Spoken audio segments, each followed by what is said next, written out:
JD. Ang kwentong ito ay hango sa totoong buhay. Mula ito sa isa nating kabayan na itago na lang natin sa pangalang Stan. Walang eksaktong taon. Iligan. Ayon kay Stan, may isang taon na ubod ng misteryoso. Gumagala sa lugar. Makisig ang pangangatawan. Nang mga panong ito, 16 pa lamang si Stan. Maraming nababahala sa taong gumagala. Palaging may tangkil na itak. Hindi basta itak. Mahaba. Malaki. Na parabang pangkatay ng tao. Pinaghihinalaan na isang rebelde kaya pinabantayan sa otoridad dahil kinakatakutan talaga ng mga tao. Pinatawag siya sa barangay. Pumunta naman ang binata sa lugar. Ang pangalan niya, si Mueblo. Wala naman akong ginagawang masama. Paano ako nakarating dito, sir? Kasalukuyang nasa barangay hall. Kaharap ang sangkatutak ng mga residente. Yun na nga ang problema, iho eh. Saan ka ba talaga nakatira? Ayon kasi sa mga narinig ko, palakad-lakad ka lang tapos may dala ka pang... Teka, ano ba yan? Itak ba yan o bolo? Natatakot sila maski ako, natatakot din, sobrang laki. Wika ni Kapitan Agus. Noon naman Diyan ako sa may burol nakatira, nag-uuling. May kaanak ko ako sa burol. Humingi ako ng pasensya kung natatakot sila sa akin. Kwan kasi sir, namatay yung asawa ko eh. Kaya ito, nag-iisa na lang. Buntis pa yun. Umalis na ako doon sa amin kasi wala na yung asawa ko, nakakaya na eh. Kung gusto nyo, samahan nyo ako sa burol para makita nyo yung mga kaanak ko eh. Hindi, bali na, ayos na yan. Wala ka na mga atraso eh. Okay dyan, narinig nyo naman yung sinabi ha. Nga pala, ano bang pangalan mo dong? Mueblo ano? Ay, makinig kayong lahat. Hindi na kayo naiya, sinumbong nyo pa sa barangay. Linawin nyo muna kasi yung tao, hindi yung nagbibintang kayo kagad. Ang sarap nyong kutusan eh. Magsiuwi na nga kayo. Nga pala ha, huwag nyo akong kakalimutan sa susunod na eleksyon. Nang mga panong ito, naroon si Stan. Nakatitig siya kay Mueblo. Inuusisa niya ng maigi ang mga kilos nito. Literal na inosente at mabait tignan. Pero hindi naging sapat dahil nais niyang tuklasin ang pagkatao. Ang naisip niyang paraan ay kaibiganin ito. Ora mismo pagkalabas ni Mueblo sa pasilidad, sinalubong siya ni Stan. Nginitian. Tinapik pa sa bisig at nagsalita. Eto talagang mga tao sa amin Kung ano-ano yung sinasabi. Palibasa walang ginagawa sa buhay kundi puro chismis na lang eh. Nga pala ako si Stan. Mueblo ang pangalan mo, di ba? Yung tirahan ko marapit dun sa burol na sinasabi mo. Doon lang sa may baba. Halika na, sabay na tayo pa uwi. Tumangulang si Mueblo. Sa pagkakataong ito, nakausap na ni Stan ang lalaki. Habang naglalakad, nagmungkahi si Stan na samahan siya sa tahanan para kahit papano merong nakakaalam ng kanyang lugar. Si Stan ang magiging dahilan upang hindi na siya paginalaan ng mga taga-baryo. Dagdag pa ni Stan, doon na lamang siya makikisilong sa lugar ni Mang Besalde. Nag-uuling din sa lugar. Si Mang Besalde, matanda at nag-iisa na lang sa buhay. Ang mga anak nito ay may asawa na at nasa ibang lugar, samantalang matagal nang namatay ang asawa. Sumama si Stan. Nang makarating ay bumungad kagad si Mang Besalde. Nagtaka pa kung bakit kasama ang binata. Ipinaliwanag naman ni Mueblo na pinagdududahan siya doon sa baryo.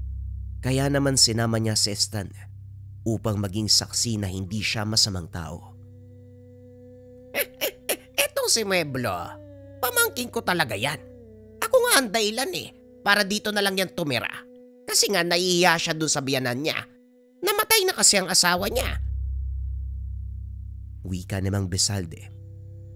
Kumpirmado. Hindi nga masamang tao si Mueblo.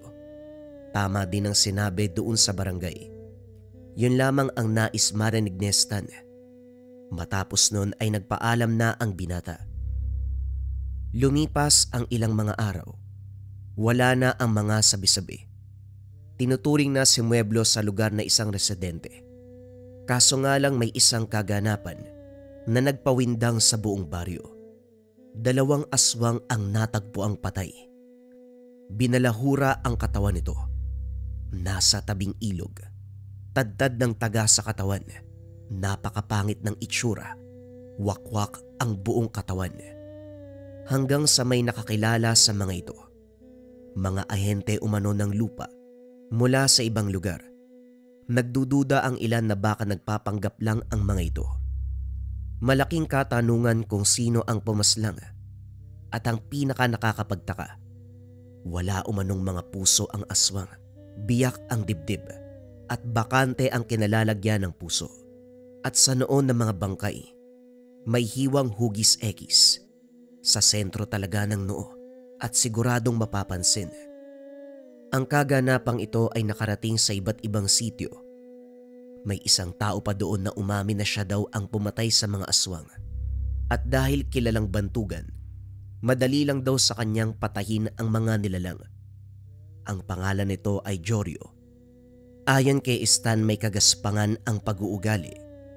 Pero naniniwala siya sa mga sinabi sapagkat may napatunayan na. Kaso nga lang may kumontra sa mga sinabi ni Jorio. Wala siya sa lugar nang mamatay ang aswang. Nung araw na yon kapitbahay mismo ang nakaalam na naroon ito sa may Marawi. Pagdadailan umano ni Jorio, hindi lang daw alam ng mga tao pero matagal niya nang sinusubaybayan ang mga ahente. Alam niyang aswang ang mga ito at siguradong mambibiktima sa lugar kaya naman binantayan niya. Hanggang sa dumating ang isang hapon. Sa may merkado nagpagala-gala si Stan. Sa hindi inaasahang pagkakataon nakita niya si Mueblo. Nakabanig de sombrero at tila may pinagmamasdan. Hindi mapapansin si Mueblo kung hindi mo titignan dahil nakatago lang ito sa gilid ng tindahan. Kumakain pa ng tinapay. Pasimpleng lumapit si Stan. Nasa likod siya ni Mueblo. Laking gulat niya nang bigla itong magsalita. Kung meron kang gustong malaman tungkol sa akin, huwag ka dyan sa likod. Kausapin mo ako ng harapan. Gulat na gulat si Stan kung paano siyang naramdaman ni Mueblo. Nakita mo ba ako? Oo naman oh. Diyan oh, sa salamin ng sasakyan kitang-kita ka. Akala ko naman kung ano na meron palang salamin. Pero ano bang ginagawa mo dito? Wala naman. Kumakain lang ako ng tinapay. Gusto mo? Humarap si Mueblo sa kanya at nag-abot ng tinapay. Pero tumanggi si Stan. Ngumiti lang si Mueblo. Naglakad na patungo sa maraming tao. Hindi na nagpaalam sa kanya. Bagaman sobrang ikli ng oras ng pagkakakilala nila, nanibago si Stan. Naging suplado si Mueblo. Kaya naman sinundan niya ito. Sa pagkakataong yon ay naging maingat siya. Anumang anggulo na posible siyang makita, iniiwasan niya. Hanggang sa nakita niya itong tumayo sa isang kanto. Ang gilid nun, tindahan ng kaanak ni Stan. Tirik ang araw pero may lilim sa lugar. Nakatitig si Mueblo sa isang banda. Seryoso ang muka. Sinipat ng binata kung sino ang tinitignan ni Mueblo hanggang sa nakita niya si Jorio. Nasa kabilang kanto ito, nakikipag-inuman. Ang ingay nilang lahat. Sobra na ang tama ng alak. Titig na titig si Mueblo. Nagtataka naman si Stan kung bakit ganon ang ginagawa niya. Inobserba ang maigi dahil baka hindi si Jorio ang tinitignan. Ilang sandali pa tumawid si Jorio at naglakad patawid ng kalsada. Sinundan ng tanaw ni Mueblo. Kumpirmado. Si Jorio nga ang tinitignan nito. Hindi lumapit si Stan. Minabuti niya noong masdan lamang si Mueblo. Hanggang sa ilang segundo pa, umalis na ito at nagtungo sa palayan. May mahabang kalye sa lugar. Makikita sa malayo ang palayan. Hindi na sumunod pa si Stan. Umuwi na lamang ng tahanan. Nanindig ang balahibo ni Stan. Pagkarating malapit sa kanila, nakita niya si Mueblo na nakatambay sa gilid ng daan. Nakaupo si Mueblo sa gibang kamalig. Umarteng normal si Stan, pero sa kanyang isipan ay maraming katanungan. Paanong nakarating si Mueblo ng ganong kadali? Paano ito nauna sa kanya? Salungat ang direksyon na kanilang dinaanan. Nang matapat siya kay Mueblo ay bigla itong nagsalita. Iba ang aura ni Mueblo. Ano bang problema mo sa akin, Stan? Sinusundan mo ko. Pinagmamasdan mo ko at pinag-aaralan. Ano bang kailangan kong gawin para mapanatag ka? Diretsuin mo ko. Nanlamig ang buong katawan ni Stan sa mga narinig. Labis na takot ang naramdaman. Nakaumang ang kamay ni Mueblo sa hawakan ng mahabang itak. Wala naman. May napansin lang kasi ko. Pasensya ka na. Matanong ko lang, bakit ka nakatitig kay Jorio? Umamin na lamang si Stan sa kanyang ginawa. Wala nang pagpipilian. Alam na ni Mueblo ang kanyang ginagawa. Hindi kagad nakapagsalita si Mueblo. Tumitig sa malayo at mahahalatang nag-iisip ng malalim. Muling tumingin kay Stan. Nagudyat ng tango. Ang sabi nito ay sumunod sa kanya ang binata. Teka, saan naman tayo pupunta? Basta, sumama ka na lang. Ang dami mong tanong. Binagtas nila ang daanan kung saan sobrang sukal. Walang bakas ng landas. Mga nakaharang na baging at sanga lamang ang naroon. Kating-katiman si Stan. Marami umanong anipay. Mga tuyo pa ito at napakakati. Kigkig ng kigkig si Stan. Nagreklamo ang binata kung bakit doon pa sila dumaan. Nagulat siya sa sinagot ni Mueblo. Kung sakaling meron kang mamatyagan, kung meron kang susundan, huwag kang dadaan sa normal na dinadaanan ng mga tao.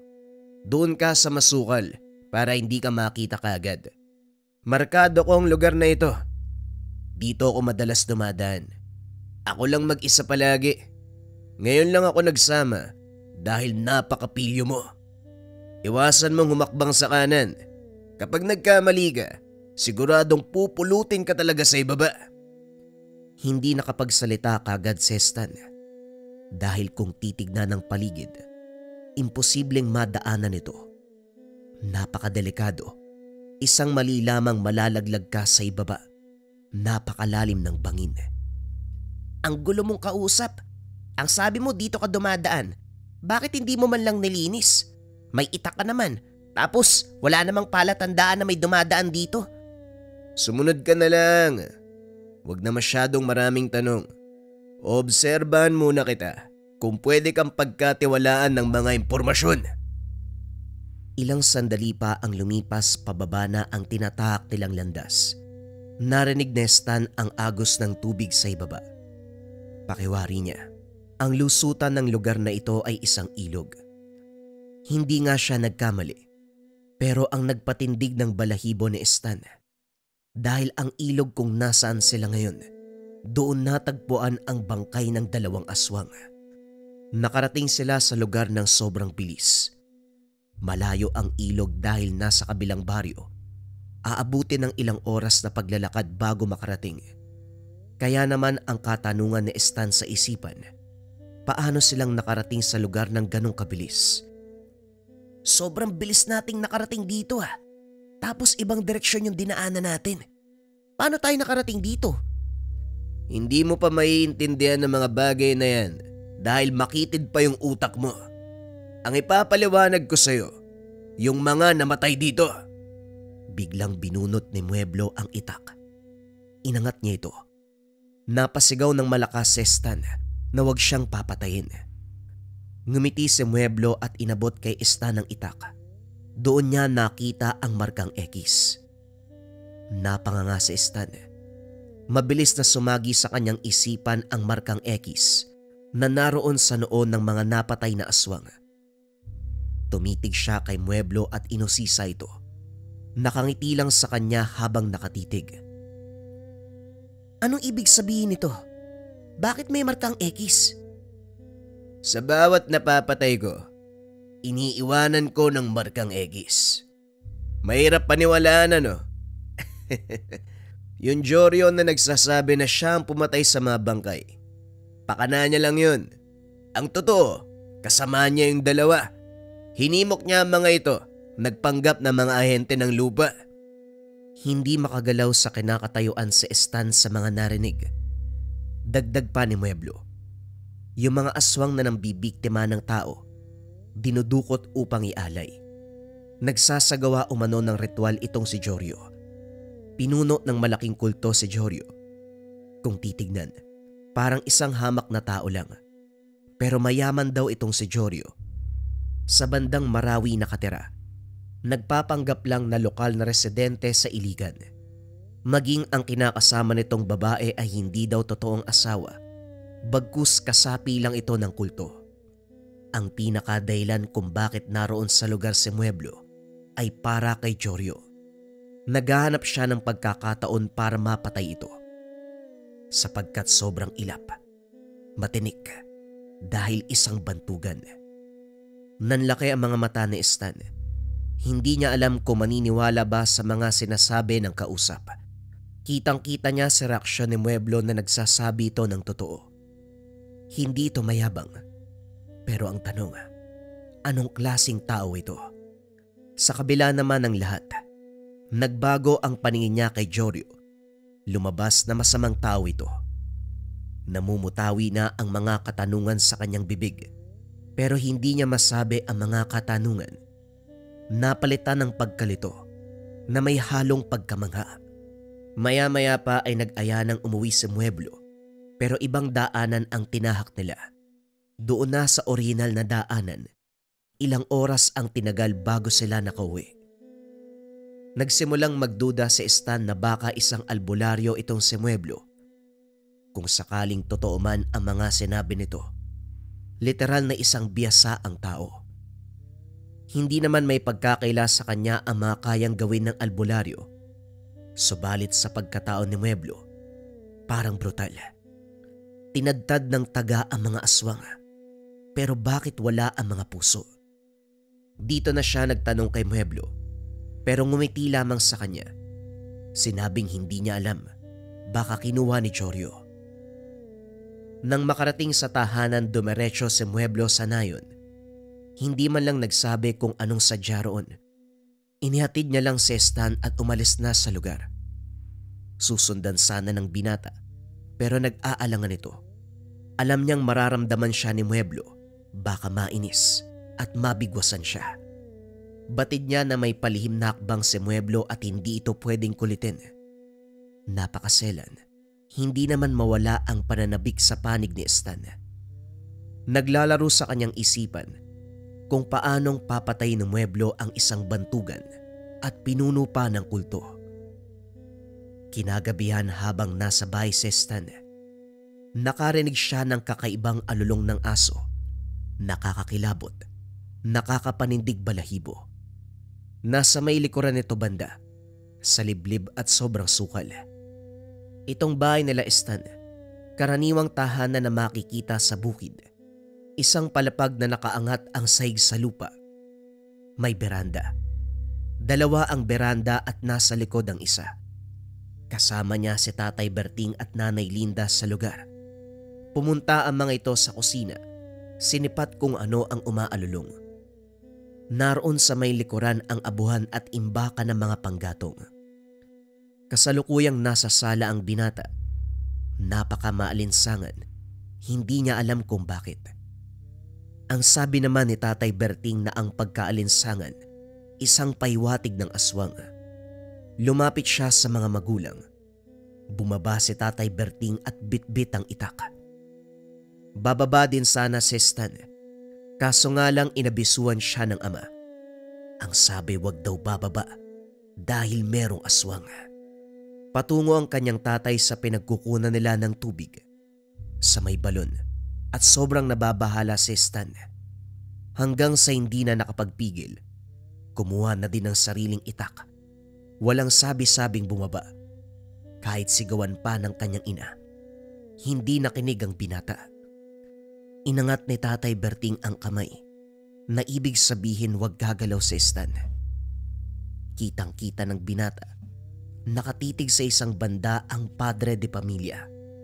Ilang sandali pa nakarinig sila ng malakas na kalabog.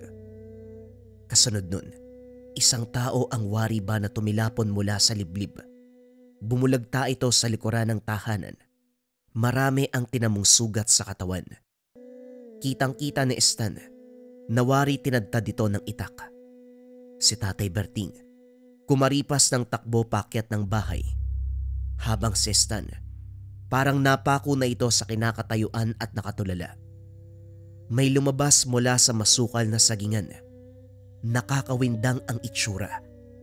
Isang tao na may ulo ng malaking aso, makapal ang balahibo at may bitbit na mahabang itak. Dito na kumaripas ng takbo sa tahanan si Stan. Pumasok sa loob at sinara ang pintuan. Sumilip siya sa may bintana. Lumapit ang nilalang doon sa nakahandusay na bangkay. Gamit ang malaking itak, nilagyan ng X ang noon nito. Napapitlag si Stan. Kagad pumasok sa isipan na baka ito si Mueblo. Hindi man sigurado pero malakas ang pakiramdam. Lalo na ang itak na pamilyar pa sa kanya. Yung haba ng talim, yung kulay nito, at ang hawakan. Parehong-pareho sa pagmamay-ari ni Mueblo. Kagad pumasok sa kanyang isipan na hindi albularyo si Mueblo kung hindi isang aswang. Iniwanan ng nilalang ang bangkay. Ilang sandali pa sinuri ito nila Stan. Tao kung titignan ng itsura, pero pangit ang muka. Pinaghalong kambing at daga. May ngipin na kulay itim na parang sira-sira, pero lahat ng ito ay matutulis. Aswang ang pinaslang ni Mueblo, pero bakit naroon sa kanilang lugar? Ito ang naglalaro na tanong sa isipan ng binata. Ito namang si Tatay Berting. Kagad na umalis at pinagbigay alam ang nangyari. Maraming taong dumagsa. Kabi-kabila ang mga katanungan. Pinatay daw ng aswang na may bitbit na itak, batay sa pagsasalaysay ni Tatay Berting. Pero itong si Stan, nanatiling tikom ang bibig. Ngayon alam niya na kung sino ba talaga si Mueblo, subalit kailangan niyang itago ang pagkatao nito. Inabot ng umaga. Hanggang sa hindi inaasahang pagkakataon, dumating si Mueblo sa lugar. Ang reaksyon nito ay walang pinagkaiba sa mga pangkaraniwang residente doon sa lugar. Nagtanong pa siya kay Stan kung nakita ba nito ang kaganapan. Hindi kagad nakapagsalita si Stan. Bagaman sobrang inosente ng presensya ni Mueblo, halata na merong tinatago. Sinabi ni Stan na kung pwede ba silang mag-usap dalawa. Dito niya nakita ang kakaibang ngiti ni Mueblo. Bakit hindi? Halika, dun tayo. Pagkarating nila sa ilalim ng puno ng mangga, hindi pa nagsasalita si Stan. Nauna na si Mueblo. Humahanga ako sa iyo, Kutong Lupa. Nagtitiwala na ako. Yung aswang kayo ang balak biktimahin. Umaaligid sa tahanan ninyo maraming beses na. Wala kasi kayong kalapit na kapitbahay, kaya pabor na pabor sa mga aswang. Nang malaman kong merong bakas, gabi-gabi ako nagbabantay. Gwardyado kang pisot ka. Sabi ko na nga ba ikaw yung kagabi? Aswang ka pala. Nakakatakot ka naman. Pero bakit iba yung itsura mo kumpara sa aswang na pinatay mo? Bakit parang mas pangit ka? Niligtas ka na, nanlalait ka ba? Sa buong Mindanao, 4 na lang kami dito. 2 sa Dapitan, 1 sa may Cotabato, at ako naman dito sa may Osamis. 1 akong gabuna na ubanin. Ako lang ang may kakayahan na humawak ng sinumpang itak na ito na may hawakan na dignum na sinukuan. Ang totoo, ako ang pumapatay sa mga katulad kong pasaway nung kabataan ko ba. Pero nagbago na ako dahil nagkaroon ng asawa. Pinatay ang asawa kong buntis at grupo ni Jorio ang may gawa nun. Napanganga si Stan. Manghang-mangha siya kahit natatakot. Nagpatuloy sa pagsasalita si Mueblo. Huwag daw magpakumpiyansa dahil ang aswang na nagtatangka sa buhay nila doon pinatay. Kaya naman siguradong may aaligid na iba pang aswang. Inabisuan na lang ang pamilya na huwag lalabas ng bahay sa gabi dahil siya umano ang bahala. Mas maganda kung magiging maingat dahil mahati lang ang atensyon ni Mueblo. Matapos makapagsalita ay umalis na si Mueblo. Napailing na lang si Stan. Hindi niya lubos akalain na isang halimaw si Mueblo. Marami pang tao sa kanila kaya hindi umalis si Stan. May lakad dapat ito dahil nga kinakailangang ipastol ang alagang baka.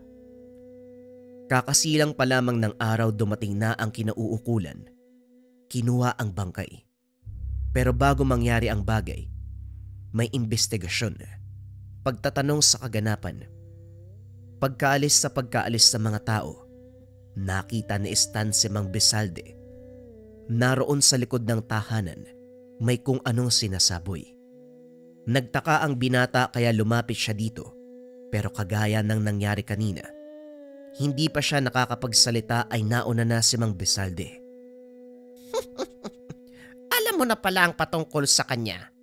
Hanggat maaari, huwag mong sasabihin kahit kanino hanggat hindi pa nauubos sa mga salot dito. Namumukod tangi siya. Isang gabunan na biyasa sa paggamit ng itak. Katangi-tanging gabunan na may dugong dibino. Matanong ko lang po, Mang Bezalde. Ano po yung sinasaboy nyo? Apog, pambasag na mga marka dito. Wala ka kasing alam sa mga ganito eh. Tignan mo yung mga mata mo. Nagsiga ka nga lang, di naman uubra yan. O siya, etong apog na nilagay ko, pangpaasiwa din sa mga aswang na maaaring umaaligid dito. Puwat ng kaganapan, isa akong albularyo. Ako ang tagalinis sa mga nagawang hakbang ng gabunan. Pero babalikan ko lang yung sinabi ko ha. Huwag na huwag mong kakalimutan. Kapag merong nagtanong kung bakit ako naparito, sabihin mo na lang magkaibigan tayo. Tumango na lang si Stan kahit wala masyadong naintindihan. Umalis na rin ang matanda. Dito niya lubos na napagtanto. Magkasabwat si Mang Bezalde at Mueblo. Mas lalo pang lumakas ang kuryosidad ng binata. Mas lalo niyang kinaibigan itong si Mueblo. Pero pagsapit ng gabi, may nangyari na naman. Hindi alulong ang narinig nila sa paligid ng bahay. Bagkus tunog ng malaking butiki. Umieko pa sa buong lugar. Anak ng pot naman aswag na naman. Pero ibang aswag to, butiki. Kung hindi ako nagkakamali, tik-tik ang nasa paligid ng bahay natin. Teka, sandali nga. Tay, wag! Huwag kang lalabas. Meron pong nagsabi sa akin, hindi tayo pwedeng lumabas ng tahanan kapag merong nagpaparamdam na aswang. Di ba nga dito nangyari yung pagpatay kagabi? Hindi may pagkakaila na babantayan ng aswang yung lugar natin. Mabilis na umarang si Stan sa pintuan ng likod ng bahay. Naroon kasi ang tinig ng tiktik. Nagtanong ang tatay kung sino ang nagsabi. Ayon kay Stan, isang kilalang albularyo. Hindi na sumabat pa ang padre de pamilya. Subalit ang nanay niya noon, hindi napapanatag. Yakap-yakap pa ang Birheng Maria. Nagmumuni-muni. Hanggang sa umalinsangan, may kasama pa itong napakabahong amoy. Kakaiba. Hindi katulad nung nangyari kagabi. Pasilip-silip si Stan. May liwanag sa bahay kung saan maaaninag ang labas.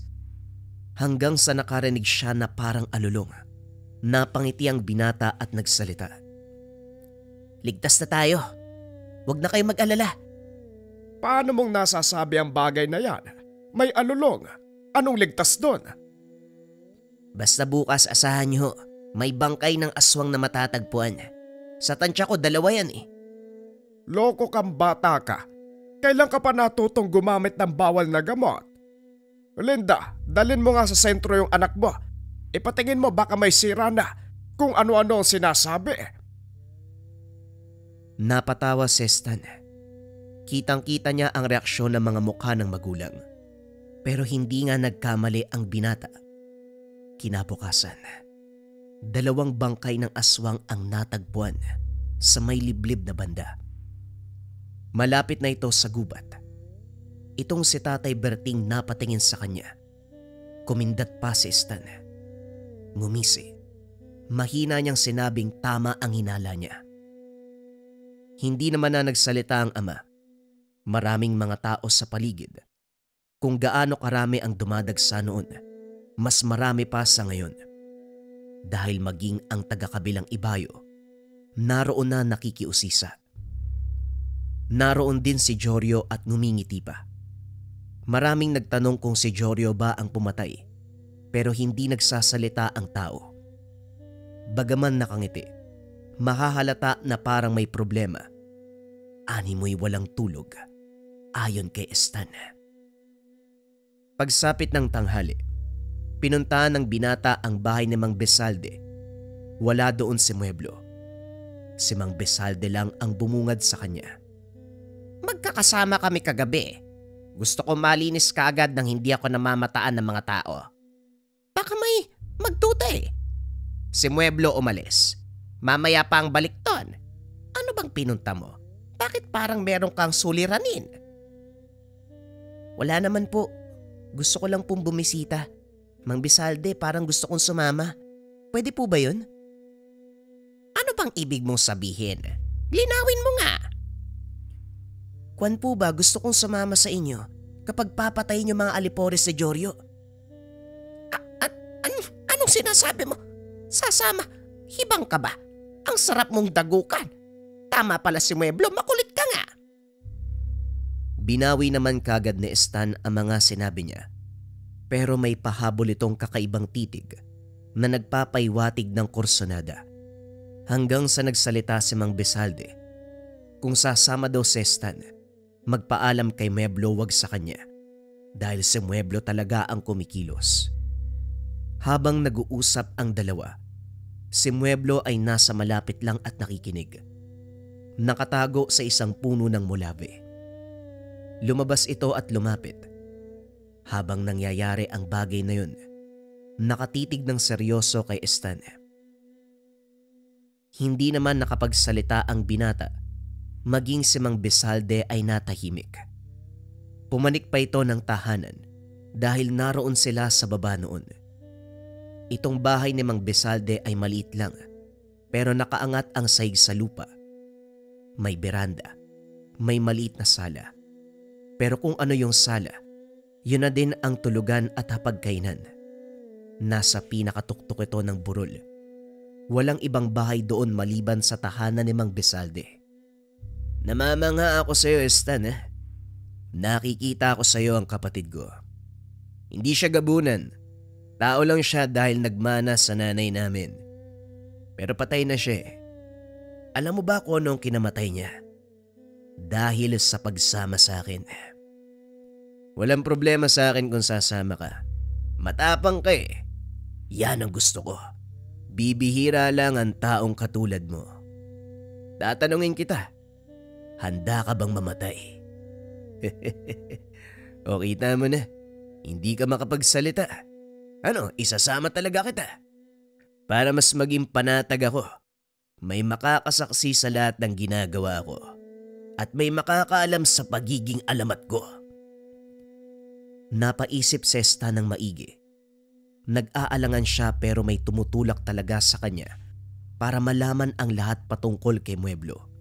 Gusto niyang malaman kung paano itong pumatay at kumilos. Kung gaano kabiyasa sa itak habang nasaan yung aswang. Isa pa, nung mga panahon na nagtungo sila sa ilog ng napakabilis, gusto niyang malaman kung paano ito nangyari. O sige, sasama ako. Pero may mga kondisyon. Sasabihin mo sa akin ang mga nakakamanghang bagay sa'yo. Huwag ka rin mangiiwan, huwag kang manggugulat at saka magsipilyo ka kung paminsan. Ang baho ng bibig mo eh. Walang yan tao to. Parang ako pa yung tagilid ngayon Parang ako pa yung nagpupumilit, may mga kondisyon ka pa. Bueno, natutuwa ako sa mga sinasabi mo. Sige, gagawin ko ang gusto mo pero may kondisyon din ako. Huwag kang tatakbong kabuti ka ha.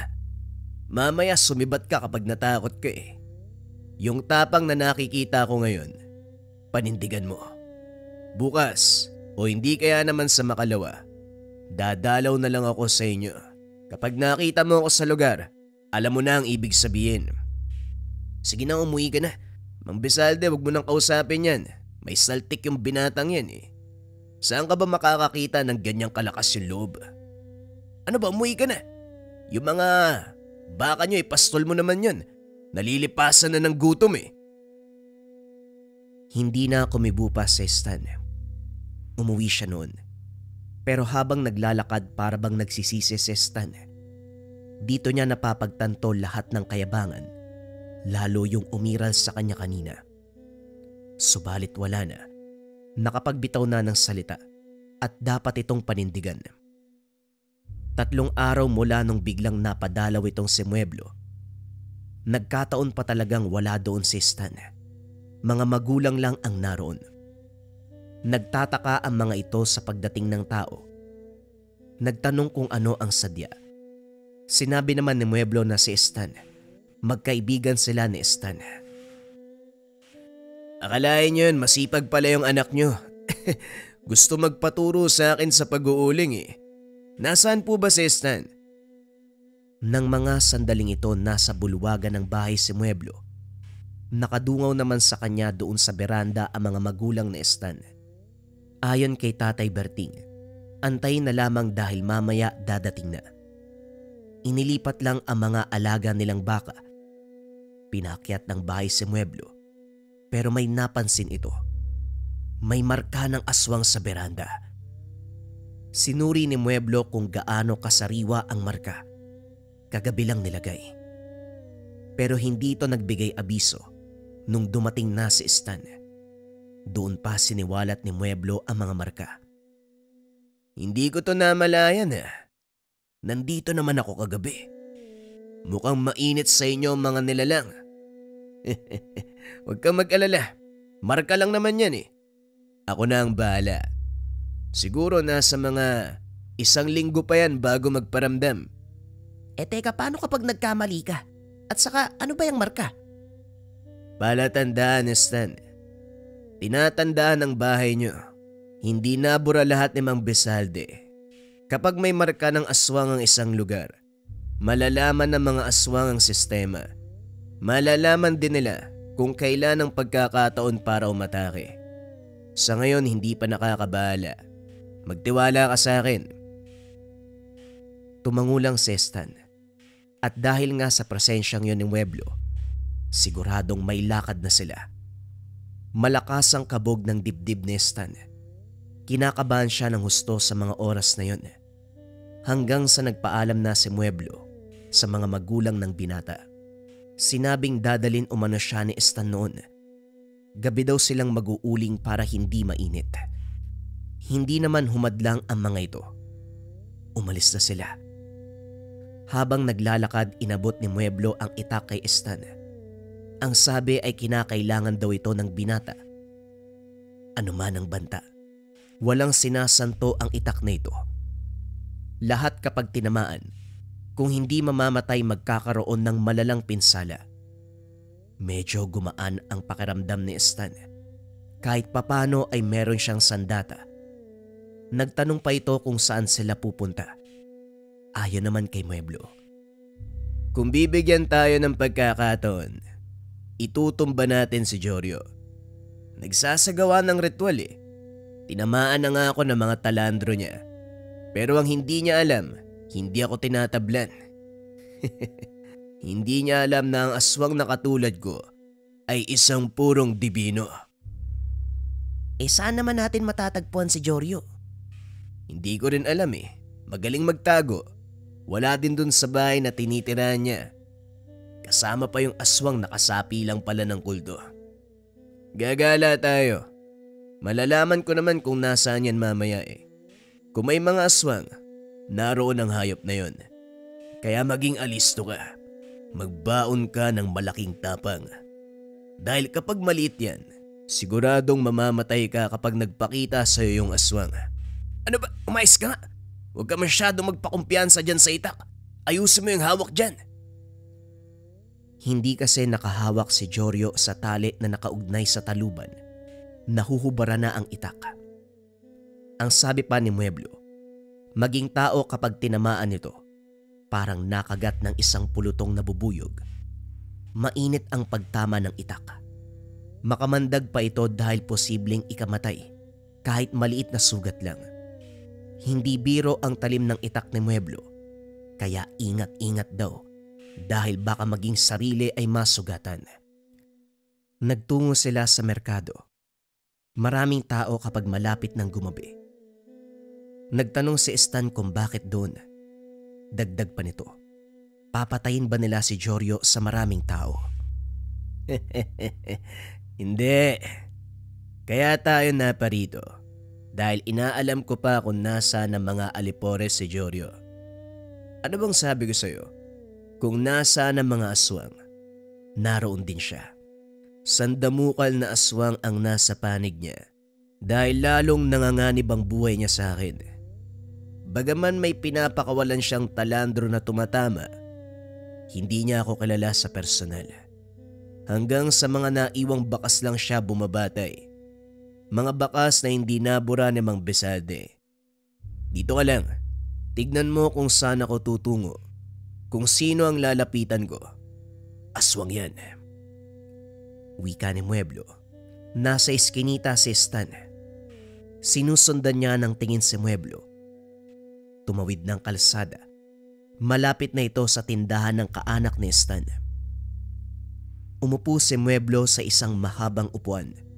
May katabing 2 tao. Nanigarilyo si Mueblo. Sabay titig kay Stan. Itong sigarilyo, sinalon ng kamay ni Mueblo ang abo. Sabay tapik sa isang tao. Parang wala lang ang kaganapan. Tapik na hindi kapansin-pansin. Bumalik na ito sa pwesto ni Stan. Ang sabi namarka niya ang isang aswang.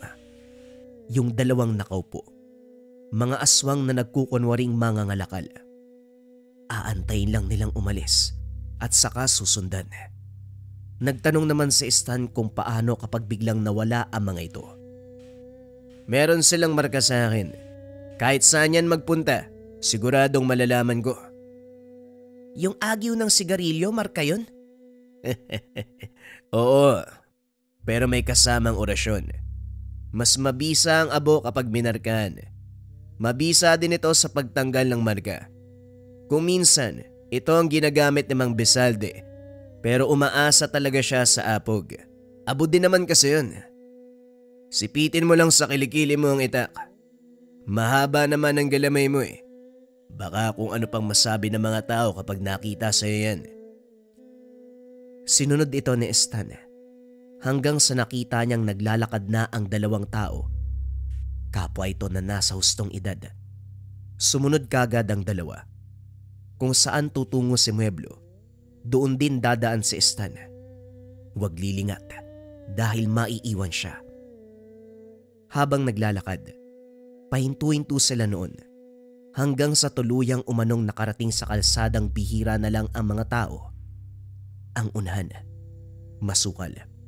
Isang crossing ito at doon lumiko ang 2 lalaki. Malapit na si Jorio. May mga aswang sa paligid. Huwag kang magpapalata. Huwag mong tanggalan ng taluban ng itak. Dahil ang talubang yan, isang uri ng kahoy na malakas magtago ng karga. Hindi malalaman ng kung sinong biyasa na ang nilalaman niyan ay sinumpang itak. Sumunod ka sa akin. Kabisado ni Stan ang lugar. Iniisip niya noon na baka doon nakapuslit itong si Jorio sa isang nayon na kung saan may mga kaanak siya dito. Sumunod na lamang ang binata kay Mueblo. Muling nag-abiso ang gabunan. Huwag daw lilingon si Stan. Dapat sa kanya lang ito nakatingin kung ayaw maiwan. At ang pinakamasaklap kapag naiwan, hindi na makakauwi pa. Kinabahan bigla si Stan. Nagtanong pa ito kung bakit. Naalala mo ba yung ginawa natin noon? Yung pumasok tayo sa masukal na lugar tapos sa ibang lugar tayo lumabas. Yun uli ang gagawin ko sa ngayon. Huwag ka naman tanong ng tanong, wala ka sa tiyempo. Ituturo ko sa iyo ang lahat pero hindi muna sa panahon na ito. Hindi na nagsalita pa si Stan. Ilang minuto pa ng paglalakad. Gulat na gulat ang binata dahil nasa kabilang baryo na sila pagkalabas sa masukal na bahagi. Natatandaan niya ito. Natitiyak niyang sa kabilang baryo ngayon. Ang postura ng lugar ay parang rolling hills. Nasa itaas sila banda. Kitang-kita ni Stan ang mga kabayan sa ibaba. Salungat ito sa tinahak nilang landas. Patungo kasi silang kanluran. Pero ngayon nasa timog sila lumabas. Napakamot siya sa ulo. Magtatanong sana siya. Kaso nga lang. Sa kaliwa, merong aswang. Naramdaman ka. Walang ya, nakalimutan ko lagyan ka ng sabulag. Naku naman, parang matutulad ka ata sa kapatid ko. Diyos ko naman, may gagawin ka pa pala. Bakit mo ko dinala kaagad dito? Kasalanan ba ang makalimot? Basta maging alisto ka. Dahil paparating na ang aswang. Ibigay mo muna sa akin ang itak. Kagad inabot ni Stan ang itak sa kasama. Maniwala kayo o hindi, bigla na lang nagubad ng damit itong si Mueblo. Mabilis na pumangit ang itsura. Parang may pagkademonyo. Inunat ang katawan. Ito ang postura ng gabunan na nakita niya noon. Dilaw ang mata na may nagbabagang pula sa gitna. Kakaibang hangos ang naririnig niya dito. May alinsangan din na para bang biglang naging kulob ang lugar. Itong paligid, lampas taong talahib na may mga matatayog na kahoy. Binunot ni Mueblo ang itak. Kasunod nito, bumuelo ng pagtaga. Dumapa ka! Wika ni Mueblo sabay hataw ng itak. Sobrang bilis ng kaganapan. Kasunod nito ang kalabog na animoy may bumagsak sa lupa. Pagsipat ni Stan, may nakita siyang tao na nakataob. Mamasa-masa ang kanyang likuran. Natapunan siya ng dugo pagkatama ng itak. Magbilang ka. Isa na ang bumagsak. 6 ang nandito. Ito ang dahilan kung bakit ako pumayag na sumama ka. Dahil huling hakbang ko na ito at kailangan ko ng pain. Ikaw ang ipapain ko. Kaya hindi kita nilagyan ng sabulag. Galit na galit si Stan sa mga narinig. Pero hindi na nagsalita pa si Mueblo. Maliban na lamang sa malaking bibig na nakangiti. Hanggang sa tinaga ni Mueblo ang dibdib ng aswang. Dinukot ang puso at saka sinubo sa bibig. Ganun na lamang ang panglalaki ng mga mata ni Stan. Si Mueblo pala ang kumukuha sa puso ng napapatay nito. Kinakain niya. Nasuka si Stan. Gusto mo bang tikman? Ito ang nagpapahaba ng buhay ko. Pwedeng puso ng tao, pero mas maganda ang saswang. Dahil hahaba ang buhay ko. Huwag kang mag-alala. Hindi pa naman ako nakakakain ng puso ng tao. Iniiwasan ko yun. Tikman mo. Tikman mo ang puso ng aswang. Masarap yan. Magiging malakas ka. Kung kutusan ko kaya yung mukha mo? Walang yang to. Ako pa yung pinain mo. Ganyan ba yung ginawa mo sa kapatid mo? Hindi. Sadyang hindi ko lang siya naprotektahan. Albularyo ang kapatid ko. Pinag-aral ng karunungan para magabayan ako. Hindi magiging madali sa akin kung wala akong kasanggang isang albularyo. Malamang, matagal na sana akong patay. Kaya nga nariyan si Mang Besalde, di ba? Siya ngayon ang tumutulong sa akin. Halika na dahil paparating pa ang dalawa. Maging alisto ka dahil ikaw ang sadya. Hindi ako mahihirapan ito. dahil lalapit sila ng kusa. Nataranta si Stan. Hindi magkawari ang binata. Parang gusto niya noong tumakbo. Hanggang sa naglakad ng kalmado si Mueblo, bigla nitong tinaga ang mga damo. Maniwala kayo o hindi, may umungol. Kasabay noon ang paglitaw ng isang aswang. Nakatayo lang ang aswang nang hindi niya nakita. Nasilayan niya lang yun ng taga-ina ni Mueblo. Hindi pa ito natapos. May aswang na biglang tumungtong sa sanga ng isang puno. Sabay lundag patungo kay Stan. Pero bago pa man makarating sa kanya, humiwalay na ang ulo sa katawan. Ito na yung ikatlong hayop. Mag-abiso ka naman kung saan manggagaling. Sa akin pa talaga patungo. Mali mo, hindi ko mailagan. Ano bang sinabi ko sa'yo? Ikaw ang pain, hindi ba? Malamang sa'yo tutungo. Pero wag kang mag-alala. Ni katiting na haplos hindi mangyayari sa'yo. Matatamaan ka lang nila pero wala ng buhay ang mga yan. Maging alisto ka. Bumangon ka dyan na makapagpahinga na ako. Nakakapagod ang ginagawa ko, dalian mo. Sandali lang sa kapupot. Walang niya iniwan ako. Huy! Sumuot si Mueblo sa damuhan at naglaho. Mabilis na sumunod si Stan. Napamura ang binata. Dahil ang das na sinundan niya, may punong nakaharang. Aray ko. Buwisit tong Mueblo na to. Lintik ka talagang asong ganising ka. Dalian mong pisot ka, nandito ko. Parang daga si Stan. Imbis na tumakbo, gumapang na lang ito. Madilim at masukal. Ilang sandali pa nakarating na siya sa maisan kung saan naman maraming bahay sa unahan. Napamura ang binata. Hindi niya makita si Mueblo pero bigla na lang may humawak sa kanyang batok. Dahan-dahan siyang inangat. Bakit ka ba gumagapang? Napakabagal mong kumilos. Nandito na tayo.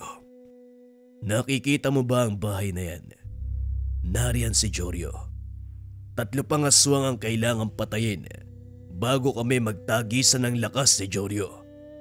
Paanong hindi ako gagapang wala namang matinong daanan? At saka, bakit nasa baba tayo kagad? Kanina lang nasa taas tayo ah. Yan ang sekreto ng mga gabunan. Sinadya kong lagyan ng marka nang sa ganon hindi ka mawala sa paligid ko. Kung saan ako tutungo, doon din tayo magkikita. Umayos ka na nga dyan. Naduduwag ka na ba? May palapit na aswang. Ito ang ikatlo. Nagpapalipad na din ng orasyon si Jorio. Walang panama ito sa kanya. Maging kay Stan. Dahil bukod sa marka na inilagay ni Mueblo, may poder na din ang binata sa katawan. Panandalian lang ang poder. Pero sasapat na ito sa loob ng mga oras na itinakda ni Mueblo para patayin si Jorio. Manood ka! Wika ng gabunan. Umabante ito ng lakad. Yung maisan ay pinaghawi ni Mueblo. Akala pa ni Stan ay may kalaban na. Pero gumagawa lang ng espasyo itong gabunan upang makita ni Stan ang kaganapan. Ilang sandali pa, dito na lumabas ang 3 aswang. 2 dito nakadapa sa lupa. Ang isa ay nakatayo lang. Pero lahat ng mga yon, pangit ang muka. Lahat ng mga ito, nakatitig kay Stan. Mabaging langit, gabayan niyo po sana ako. Huwag niyo po sanang hayaan na masaktan ako dito. Bakit ba kasi sa akin nakatitig yung mga yan eh? Naku naman oh. Matapos magsalita, sa hindi inaasahang pagkakataon, sumugod bigla si Mueblo. Hindi man lang nakaporma ang mga aswang. Mabilis ang kilos si Mueblo. Pinagtataga niya ang mga kalaban. Kitang-kita ni Stan kung paanong gumamit ng itak si Mueblo na para bang mandirigma ng unang panahon. Matinik at talagang napakabihasa. Itong isang aswang, lumaban, pero nang sumunggab, sinakal lang ni Mueblo at sinaksak sa dibdib gamit ang itak. Nanginig ang katawan, mabilis na binawian ng buhay. Ang natira, gumapang at malulubha na ang tama Isa-isang pinagsasaksak ni Mueblo ang mga ito sa likod. Patay din kaagad ang mga yon. Ito na ang mga sandali. Si Jorio na lang ang nasa harapan. Akala ni Stan pupunta nila ang bahay, pero lumitaw na si Jorio. Kitang-kita ang pagtataka nito. Nawari ba gulat sa mga nasilayan? May bitbit na itak at mas mahaba ito kumpara kay Mueblo. Kumusta? Baka naman nakikilala mo na ako sa ngayon. Natatandaan mo ba yung buntis sa pinatay mo? Doon sa bukira ng Osamis. Kung may natatandaan ka, asawa ko ang pinatay mo. Kung sakaling naroon ako nang mangyari ang kaganapan, siguradong ubos kayo sa akin. Sinasabi ko na nga ba, itong gumagalang misteryosong tao, nagpapanggap na mag-uuling, yon ang pumapatay sa mga tauhan ko. Oo, natatandaan ko. Uubusin kami. Sa tingin mo ba magagawa mo ang bagay na yon? Alam mo ba kung anong uri ako? Mangmang ka ba o bulag? Isa-isa na kayong nauubos. Pero ikaw ang pinakapakay ko. Kapag napatay kita, ayos na ako. Umatake si Jorio. Nakakapangilabot ang paghataw ng itak. Kitang-kita ni Stan. Sobrang lakas. Mabuti na lang nakailag si Mueblo. Bumaon ang itak sa lupa. Sinundan kaagad ng mga atake. Nasasalag ni Mueblo gamit ang itak. Hanggang sa gumaganti na ito. Parang patas lang. Subalit kapansin-pansin umano sa mukha ni Jorio na parabang napapagod na. Si Mueblo kasi, hindi man lang nabawasan ng bilis. May halin tulad ito sa tagaan ng mga biyasa sa itak. Atras, ilag, dapa, gulong at ganti. Wala pang nakakapatama hanggang sa tumingin daw bigla si Mueblo kay Stan. Ngumisi ito. Biglang lundag patungo kay Jorio.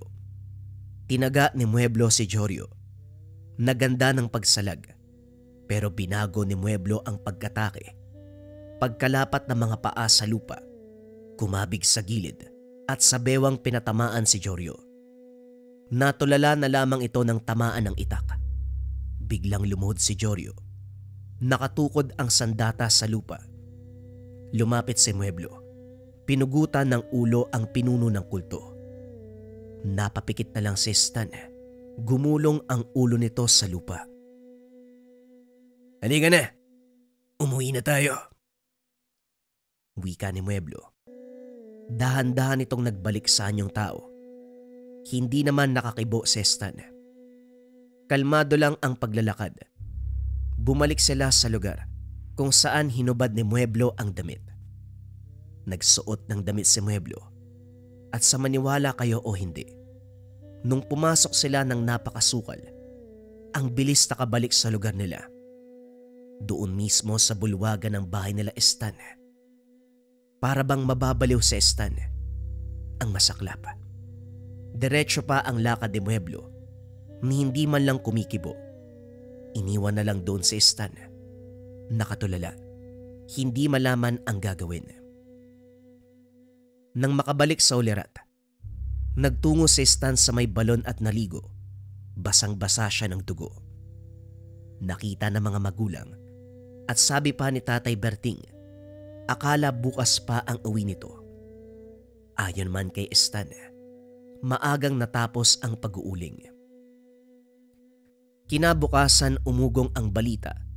Maraming patay na natagpuan sa kabilang baryo. Isa dito ay si Jorio, habang karamihan ay aswang. Ayon sa kumalat na tsismis, baka tinugis ni Jorio ang mga aswang at dahil nga sa dami nito, hindi kinaya ni Jorio kaya namatay. Natatawa na lamang si Stan.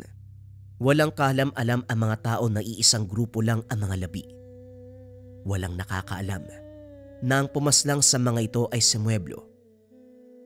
Mangmang ang mga residente. Ang dating inakala nilang masamang tao, ito pala ang tagapagligtas ng lugar. Pinunta ni Stan ang bahay ni Mang Besalde. Matanda na lamang ang naabutan niya doon. Ayon dito, umuwi na daw si Mueblo. Tapos na ang trabaho sa lugar. Nagpapasalamat ang gabunan sa binata. Pasensya na umano at ginawa pa siyang pamain. At bilang kapalit sa ginawa kay Stan, may regalo si Mueblo. Pumasok sa loob ng bahay ang matanda. Pagkalabas ay bitbit nito ang itak.